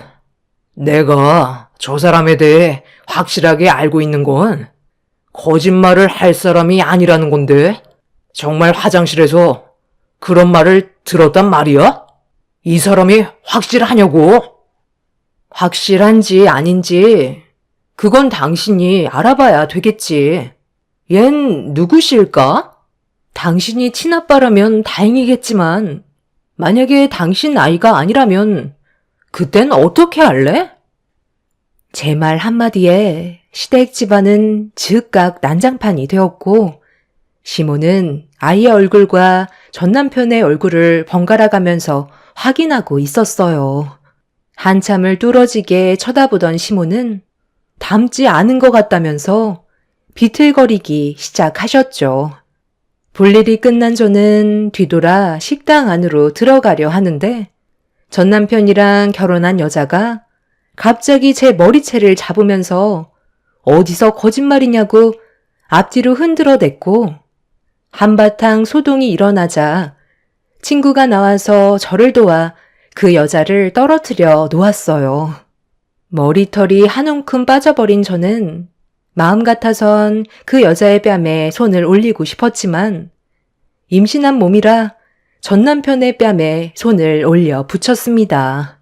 그리고 끝까지 안 하려 했던 말을 결국 꺼내고 말았죠. 내가 그냥 좋게 넘어가려고 하니까 저 여자 정말 안 되겠네. 당신은 나랑 이혼하고 만난 여자가 고작 저런 여자야? 뱃속에 있는 아이도 당신 아이인지 모르는 상황이고 태어난 아이도 자기 친아들인 줄 알고 지금까지 정성껏 돌봐주며 키웠었겠지. 그런데 저 여자 아까 화장실에서 나가고 누구랑 통화했는지 알아? 어떤 남자랑 약속을 잡는 것 같더라. 임신한 몸인데도 다른 남자와 만날 생각을 가진다는 게 상식적으로 이해가 되니? 예전에 당신이 했던 짓이랑 똑같이 하고 있더라고. 정말 한심해 보였는데 그게 당신 마누라였다는 걸 알게 된 순간 사람은 뿌린 대로 거둔다고 결국 똑같은 사람을 만나게 된 거야. 아직까지 정신 못 차리고 당신도 다른 여자 만나면서 다니고 있니?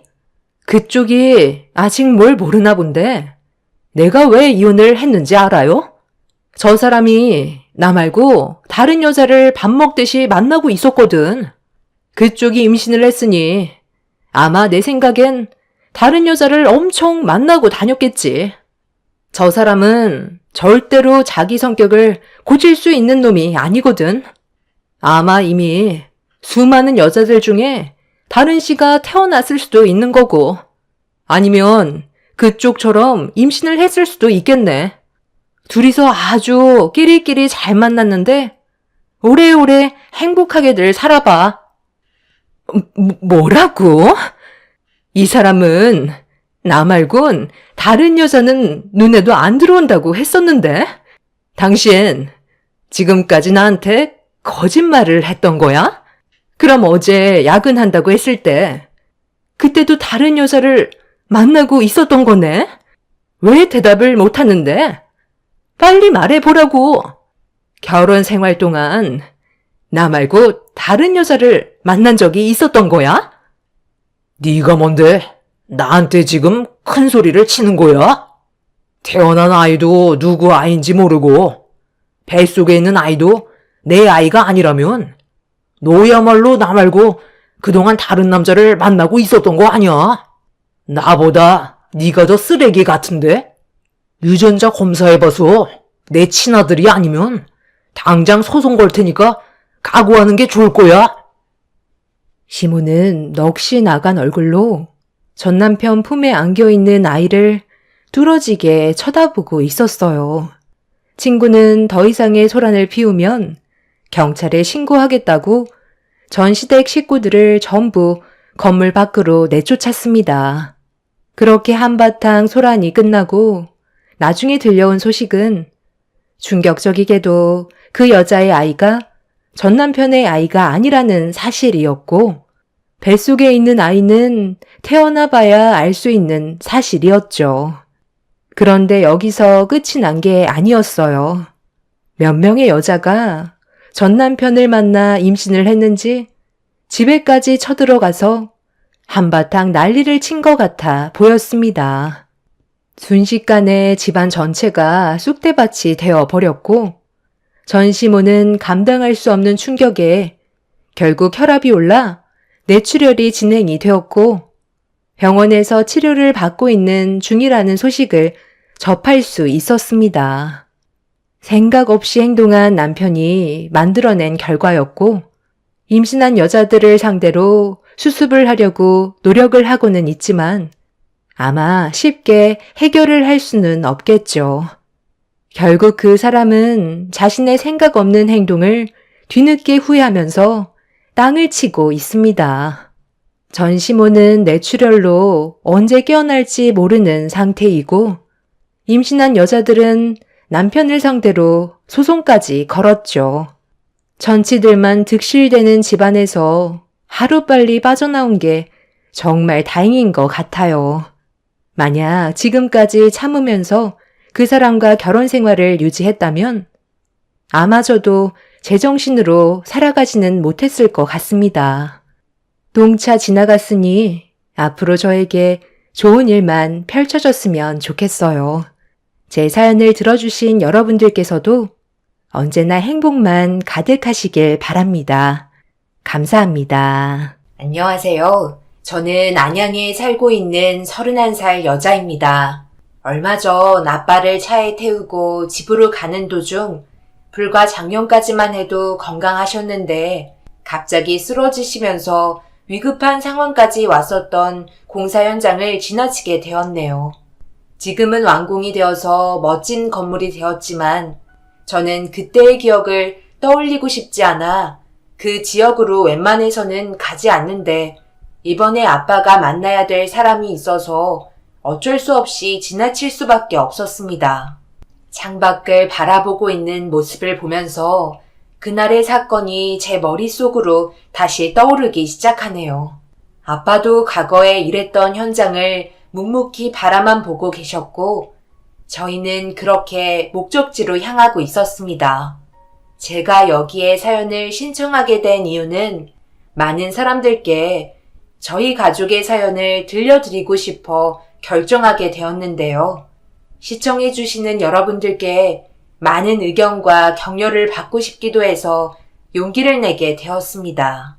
20년 전쯤 제 나이 10살 때 엄마 아빠는 식당을 운영하셨어요.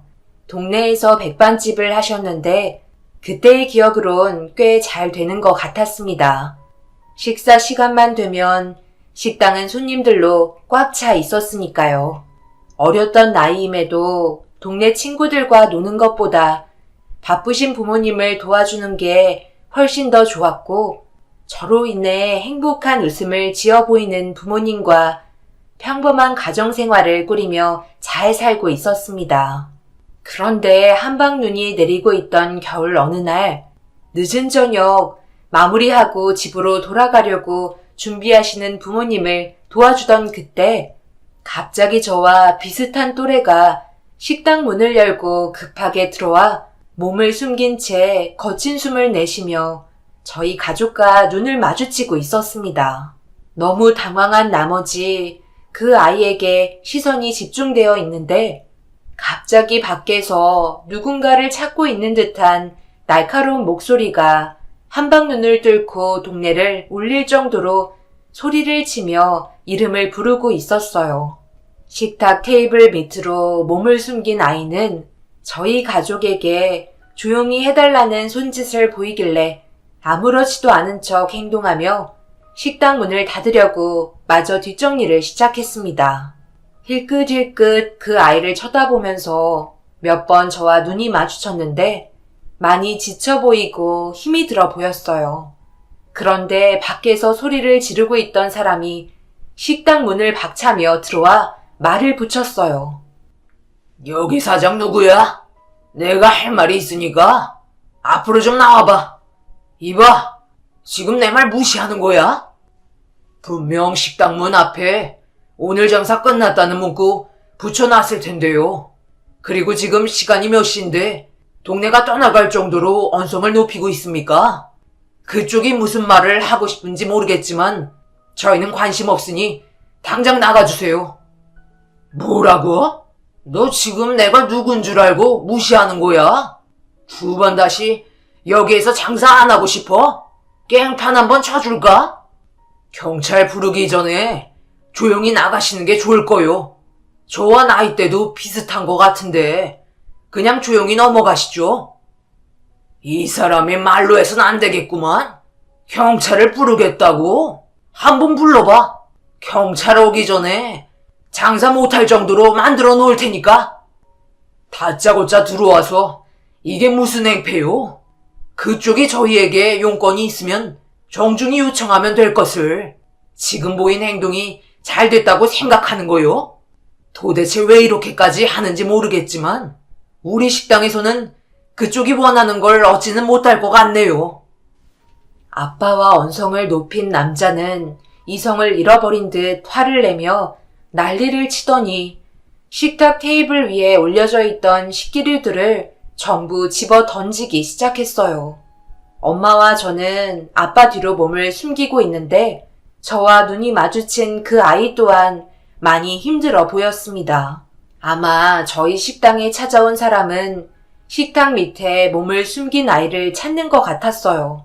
어렸던 저는 아빠와 남자가 몸싸움을 벌이는 걸 보곤 두려운 나머지 발밑에 숨어 있다는 얘기를 하려고 손을 올리려 하자 엄마는 제 몸을 돌린 채 안아주면서 상황이 더 악화되지 않게 조용히 하는 게 좋을 것 같다며 주방으로 몸을 숨겼습니다. 결국 동네 사람들의 신고로 인해 경찰이 찾아오면서 상황은 종결됐지만 갑자기 저희 식당에 들어온 아이 때문에 많은 피해를 본 것 같아 기분이 좋진 않았었어요.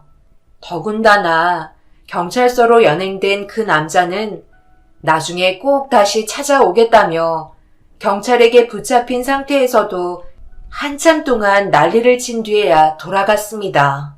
그제서야 주방에서 조심스럽게 나와 아수라장이 되어버린 식당을 정리하기 시작했어요. 엄마는 아무 말 없이 식기류들을 지웠고 아빠도 순간적인 몸싸움 때문인지 의자에 털썩 주저앉았습니다. 그리곤 고개를 숙여 상황이 해결됐으니 나와도 된다며 아이에게 손짓을 했어요.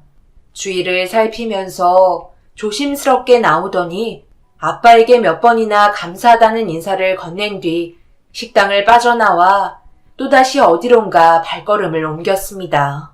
너무 순식간에 사라져버린 터라 제대로 된 대화조차 하지 못한 채 늦은 저녁 한방눈이 내리는 식당 밖을 바라만 보고 있었네요. 엄마와 아빠는 그 아이가 걱정이 된다면서 대화를 주고받고 있었지만 저는 솔직히 2번 다시는 마주치지 않았으면 하는 바람이었어요. 어렸던 나이였지만 너무 무서웠고 부모님까지 위험에 처할 뻔했기 때문에 다시는 저희 식당에 들어오질 않길 바랬습니다. 엄마와 저는 식당 청소를 마저 하고 있었고 아빠는 그 아이가 눈에 밟혔는지 동네 한 바퀴 돌고 오겠다며 밖으로 나가셨어요. 그리고 한참 뒤 혼자 식당으로 들어온 아빠는 아이를 찾지 못했다면서 미처 끝내지 못한 정리를 마무리한 뒤 문을 닫고 집으로 돌아왔습니다. 그날 저 또한 너무 놀라서 쉽게 잠이 들지 않아 이리저리 뒤척이고 있는데 좀 전의 상황에 대해 부모님은 계속해서 대화를 주고받고 있는 것 같았어요. 그렇게 다음날 아빠는 경찰서로 찾아가 어떤 상황인지 설명을 해주려 나서는 것 같았고 엄마와 저는 식당으로 향했습니다. 한참 동안 아빠를 기다리며 엄마의 일손을 도와주고 있는데 점심시간이 지나고 잠시 숨을 돌리고 있던 그때 밖에서 누군가 계속 얼쩡거리길래 문을 열어 확인해 보니 전날에 찾아왔던 아이가 저희 식당 앞을 배회하고 있더라고요. 고개를 돌려 엄마에게 이 사실을 알리니 허겁지겁 달려오셔서는 아이의 손을 잡고 식당 안으로 들어왔네요. 엄마는 아무런 말도 하지 않은 채 그 아이에게 먼저 맛있는 음식을 차려준 뒤 많이 허기져 보이는 배를 채워주었습니다. 그 사이 볼일을 마치신 아빠가 식당 문을 열며 들어오셨고 허겁지겁 밥을 먹고 있는 아이를 보며 아무렇지도 않은 척 주방으로 들어가 저녁 식사 준비를 하고 계셨습니다. 저는 뒤에서 그 모습을 바라보고 있었지만 앞서 말한 것처럼 반갑지는 않았어요. 언제 또 난리를 쳤던 남자가 저희 식당에 올지 몰라 두려웠거든요. 하지만 부모님은 그런 내색 전혀 안 하시고 오로지 그 아이한테만 집중하는 듯 보였어요. 그렇게 허겁지겁 배를 채운 아이는 감사하다는 말을 하면서 주머니에서 무언가를 주섬거리더니 아빠의 손에 쥐어주었고 손바닥에 펼쳐져 있던 건 얼마 되지 않는 동전 몇 개와 1,000원짜리 지폐 한 장이었습니다. 아빠는 괜찮다며 다시 돌려주려 하던 그때 전날에 찾아왔던 험악하게 생긴 남자가 식당 문을 박차며 들어왔는데 하필 그때 미처 나가지 못한 아이와 마주치게 되었고 충격적인 광경이 눈앞에 펼쳐지고 말았습니다. 뭐야? 너 여기에 있었냐? 내가 너 때문에 얼마나 고생했는지 알아? 감히 아빠 말을 무시하고 집을 나가? 오늘 단판 지으려 했는데 아주 잘 됐네. 내가 뭐라고 그랬지? 가만 안 둔다고 얘기했었지? 너희들 오늘 싹 다 조상 치를 줄 알아? 그쪽이 이 아이 아빠야? 내가 그동안 살면서 그쪽 같은 쓰레기는 처음 보네. 어떻게 자기 자식을 이런 추운 겨울날 내쫓을 수가 있는 거야? 그러고도 지금 큰 소리가 나와?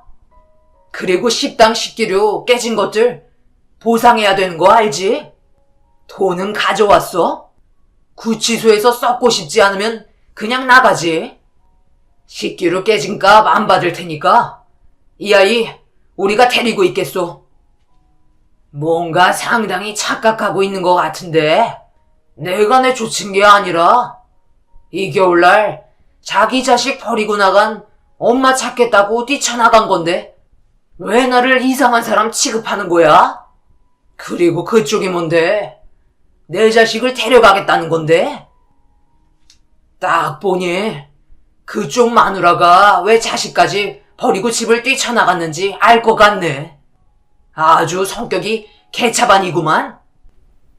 결국 아빠와 남자는 몸싸움까지 벌이다가 식당으로 들어오는 손님들로 인해 상황이 더 안 좋아질 것 같아 저희 부모님은 뒤로 물러나셨고 남자는 그 틈을 타 아이와 함께 식당을 나갔습니다.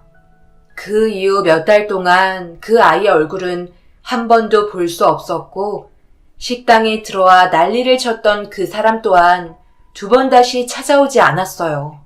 그렇게 그 아이와 잠시 스쳐 지나갔던 그때의 기억을 잊어버린 채 저희 가족은 정신없이 지내고 있었어요. 그런데 식당 일이라는 게 쉽지가 않다 보니 엄마의 몸에 무리가 온 것 같았어요. 며칠 동안 어지러움을 호소하면서 몸에서 신호를 보내고 있었죠. 하지만 음식 장사가 해야 할 것도 많고 하루를 쉬면 그만큼 신선도가 많이 떨어지기 때문에 엄마는 손님들께 드려야 할 음식에 신경을 많이 쓰셨어요. 아빠는 병원에 가보는 게 좋을 것 같다고 했지만 오히려 장사를 일찍 마치고 집에 들어가 쉬는 걸 원하셨습니다. 아빠는 어쩔 수 없이 엄마의 의견을 따라 주었지만 시간이 지날수록 점점 안 좋아지는 엄마의 몸 상태에 걱정을 많이 하셨고 결국 불안을 가진 상태로 지내다가 점심 장사를 하던 도중 엄마가 쓰러지게 되면서 돌이킬 수 없는 상황을 겪어야만 했어요. 구급대원의 도움을 받아 급하게 병원으로 도착한 뒤 검사를 진행했는데 단순 과로가 아닌 위암 말기 판정을 받게 되었습니다. 아빠는 의사의 말을 듣자마자 오열을 하며 제발 살려달라고 했지만 의사는 고개만 떨군 채 아무 말도 하지 않았습니다.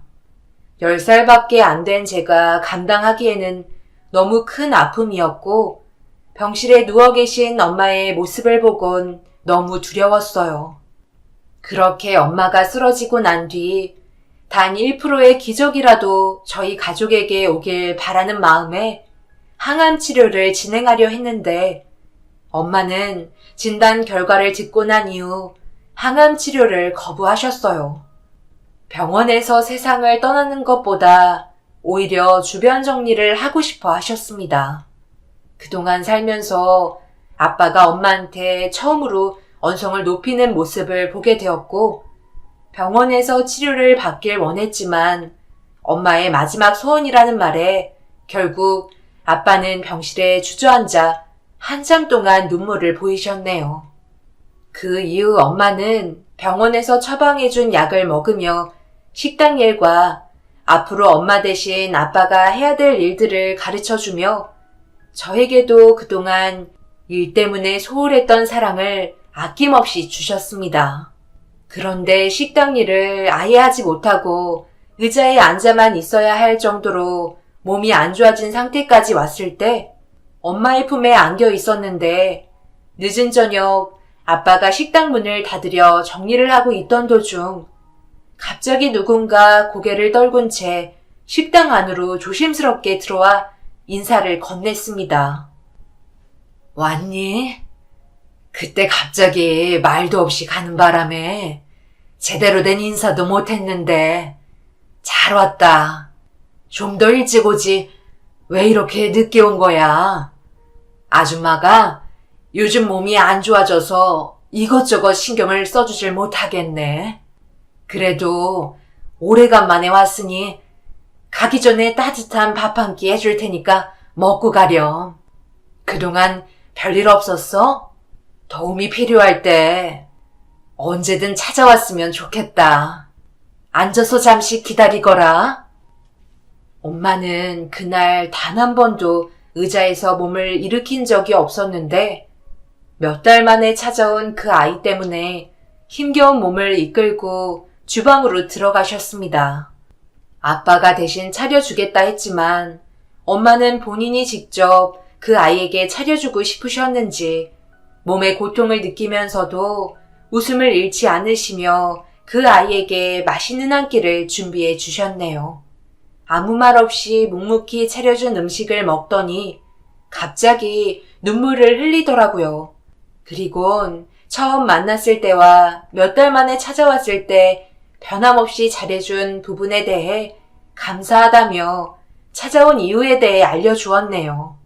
아이의 아빠가 다른 지역으로 이사를 가게 되면서 2번 다시 올 수 없어 마지막으로 인사를 드리고 싶어 아이의 아빠가 술에 취해 자고 있는 틈을 타 식당으로 달려왔다는 설명을 해주었습니다. 그렇게 그날 이후 그 아이와는 작별을 하게 되었고 얼마 지나지 않아 엄마의 몸 상태도 급격하게 안 좋아지더니 끝내 이 세상과 작별을 하게 되셨네요. 장례를 치르고 괴로워하는 아빠의 모습을 보며 저 또한 많은 눈물을 흘렸던 것 같아요. 엄마는 눈을 감기 전 아빠에게 결혼 생활하는 동안 우리는 괜찮은 부부였던 것 같다며 함께하는 시간, 웃는 날이 많았고 행복했었다는 마지막 말이 지금도 잊혀지지 않습니다. 그 이후 식당을 정리하고 아빠는 건설 현장을 다니며 근무를 하셨습니다. 대부분의 음식을 만드는 건 엄마가 했기 때문에 운영을 하기에는 무리가 있었어요. 저도 좀 더 공부에 열중하면서 학창시절을 보내며 좋은 직업을 가지기 위해 많은 노력을 기울였습니다. 그렇게 엄마가 없는 삶을 살면서 아빠와 제가 각자 다르게 느끼고 있는 외로움과 슬픔을 마음 한편에 묻어둔 채 앞만 보며 달려오다 보니 저는 어느새 성인이 되었고 아빠는 검은 머리보다 흰 머리가 대부분 차지할 정도로 저희도 많은 변화가 생겼습니다. 생각보다 좋은 직장을 다니지는 못했지만 그래도 먹고 사는데 지장이 없을 정도로 꽤 괜찮은 곳에 취직까지 하면서 남들처럼 평범한 삶을 보내오고 있었어요. 그런데 건설 현장이라는 게 몸을 쓰는 직업이라 그동안 쉼없이 달려오면서 사용했던 몸이 하나둘 문제가 생기기 시작했어요. 제일 심각했던 건 무릎의 연골이 거의 다 닳아버려서 제대로 걷기가 힘이 들 정도로 심각했었죠. 제가 벌고 있으니 이제 그만해도 될 것 같다며 수도 없이 아빠를 설득하려 했지만 시간이 많이 지났음에도 엄마를 많이 그리워하고 계셨는지 집에 혼자 있게 되는 시간을 두려워하셨습니다. 혼자 있게 되면서 느껴지는 외로움을 버텨내는 게 힘드신 것 같았어요. 그래서 어쩔 수 없이 다리를 쩔뚝거리시며 건설 현장으로 나가시는 아빠의 뒷모습을 그냥 지켜볼 수밖에 없었네요. 다른 일자리나 사업에 대해서도 많은 대화를 나눴지만 아빠를 설득시키는 건 쉽지 않았어요. 그래도 정말 다행이었던 건 회사에서 무리한 작업은 제외하고 신호수를 담당하게 된 것 같아 한시름 마음이 놓였지만 그래도 불안한 건 여전했었죠. 그런데 그런 모습을 안 잊고께 생각하고 있던 사람이 있는지 현장에서 근무하는 데 있어 또 다른 어려움이 찾아온 것 같았습니다. 그 사람 이번에 이쪽 현장 처음 왔다면서? 그런데 일을 시키는 입장에서 말을 그런 식으로 했다고? 정말 너무한 거 아니야? 그 소장 원래 입소문이 안 좋은 것 같더라고. 분위기 좋은 현장도 왔다 가면 그만두는 사람이 허다하다고 그러대. 그런데 내가 몸이 좋지 않다 보니 자기 눈에 그런 모습이 많이 거슬린 것 같아.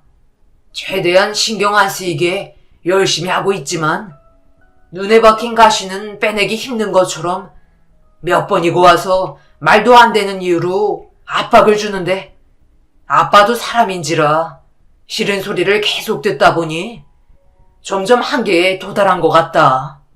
무릎도 안 좋고 하는 것도 없으면서 남들보다 더 많은 일당을 가져간다며 매일 못 살게 구는데 참 곤란하네. 벌써 그 소장이 오고 나서 일 그만두겠다는 일꾼들이 수두룩하게 나왔다. 아빠 일당은 회사에서 벌써 얘기 끝난 거잖아. 원래 그 정도 받았던 거고 오랜 기간 함께 일하면서 문제가 생긴 거기 때문에 그대로 가는 건데 그것 가지고 현장 소장이 이래라 저래라 할 수 있는 거야? 그 사람은 그래서 자기 일에 최선을 다하고 있대? 정말 어이가 없네. 아빠한테 피해가 갈 것 같으면 당장 회사에다가 말해. 일하시는 분들 못 살게 군다고. 갑자기 현장에 투입된 소장이라는 사람이 근무 환경에 더욱더 안 좋게 만들고 있는 것 같아 불안하기만 했었어요. 그렇다고 그 소장이라는 사람이 일을 잘하는 것도 아니고 직원들을 잘 챙기는 것도 아니면서 무조건 화부터 내는 것 같았습니다. 그때 이후부터 불안한 마음만 가지고 있던 어느 날 오래간만에 아빠와 밖에서 외식이나 하려고 퇴근 후 만나기로 했는데 전화도 안 받고 이미 퇴근 시간을 넘어버려 걱정되는 마음에 같이 가는 게 좋을 것 같아 건설 현장을 찾아가게 되었어요. 예전에도 몇 번 왔다 갔다 했었기 때문에 차를 타고 서둘러 아빠가 있는 곳으로 향했습니다. 그런데 누군가와 언성을 높이며 다투고 있는 아빠의 목소리가 들려와 급하게 차를 세우고 그곳으로 달려갔는데 충격적인 장면을 목격하고 말았네요. 건설회사에서 오래 근무를 했든 안 했든 이제 몸이 말을 안 들으면 때려치워야지. 언제까지 붙들고 있을 거야? 내가 이래서 늙은이들을 안 좋아한다니까? 작업 능률이 오르지가 않아요. 나에 대한 소문은 그 정도 나이 먹었으면 많이 들었지. 돈만 축내는 노인네들 일 그만두게 하는 게 내 전문이야. 젊은 사람들 일자리도 없는데 노인네들이 설쳐대니 건물이 빨리 완공되겠어? 하는 것도 없으면서 밥은 가축처럼 좀 많이 먹어? 맨날 이리 빼고 저리 빼고 시간만 보내다 가려는 당신들 같은 노인네들 건설 현장에 씨를 말려버려야 돼. 솔직히 말해봐. 다리 저는 거 일부러 그러는 거지? 나이도 먹을 만큼 먹었겠다. 자기보다 아랫사람이 신우수 하는 게 안 입고 와서 연기하고 있는 거 아니야? 내가 당신 같은 사람 한두 번 본 줄 알아? 이 사람이 아무리 현장 소장이라도 그렇지 자기보다 직책이 아래라고 말을 그런 식으로 하는 게 맞는 거야? 그쪽에 내가 그동안 놀고 먹었는지 열심히 일했는지 봤어? 나는 한 번도 나한테 주어진 일에 대해 소홀히 한 적 없다고. 나를 얼마나 봤다고 막말을 퍼붓는 거야? 현장 소장이면 사람 인격까지 깎아내려도 되는 거야?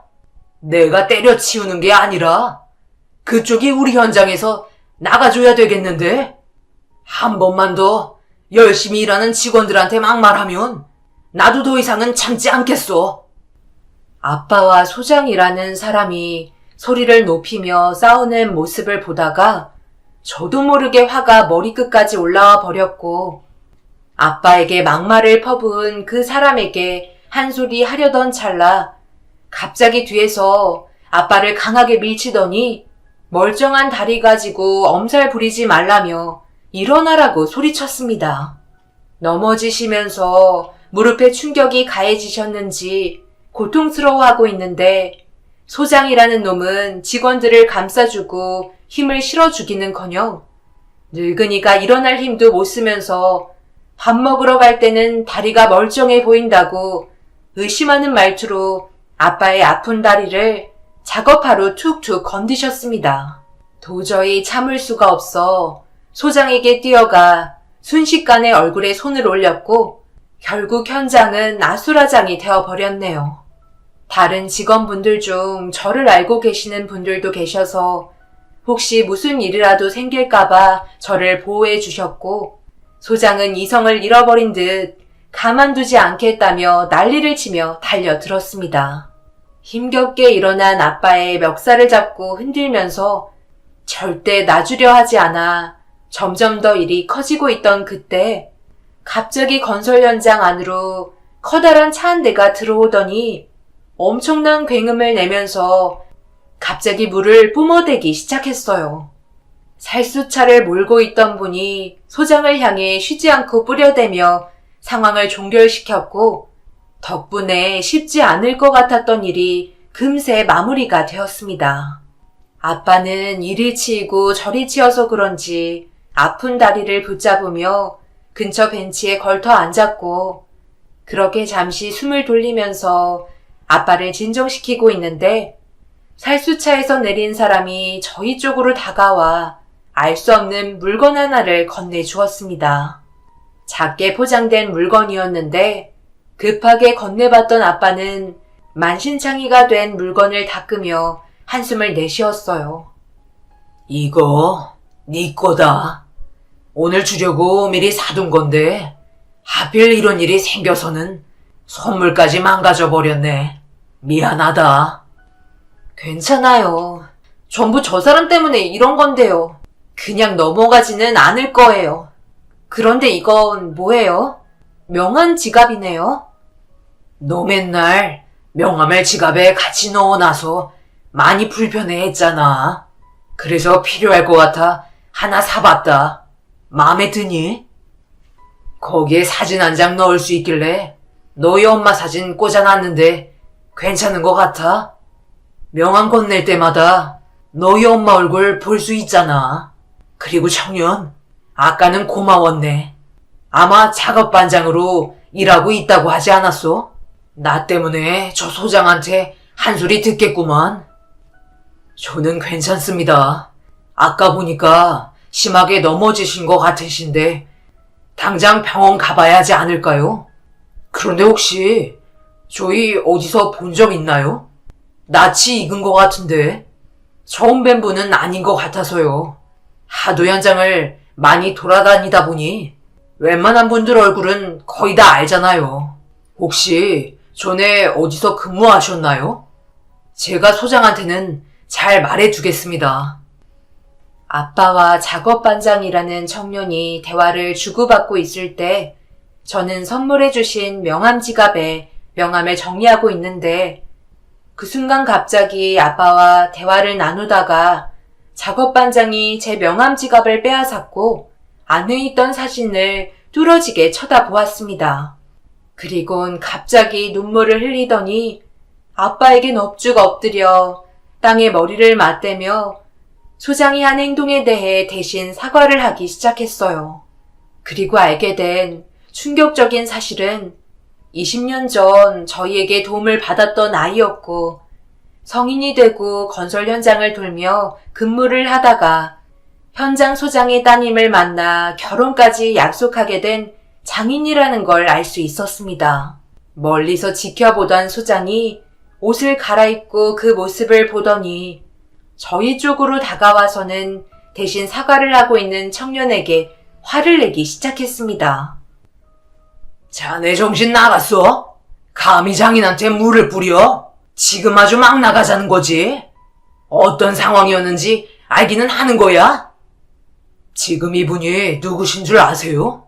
20년 전 정말 힘들었을 때 저에게 많은 도움을 주셨던 분이라고요. 장인어른이 함부로 대할 그럴 분이 아니세요.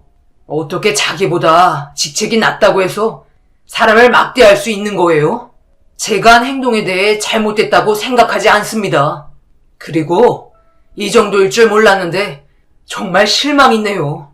결혼은 없던 일로 하는 게 좋겠습니다. 당장 이분께 사과하세요. 손이 발이 되도록 장인이 한 행동에 대해 용서를 빌라고요. 충격적이게도 소장과 20년 전 스쳐 지나갔던 아이는 서로 사위와 예비 장인의 관계였고 이 일이 있고 난 이후 소장은 말문이 막혔는지 그 청년에게 아무런 대답도 하지 못했습니다.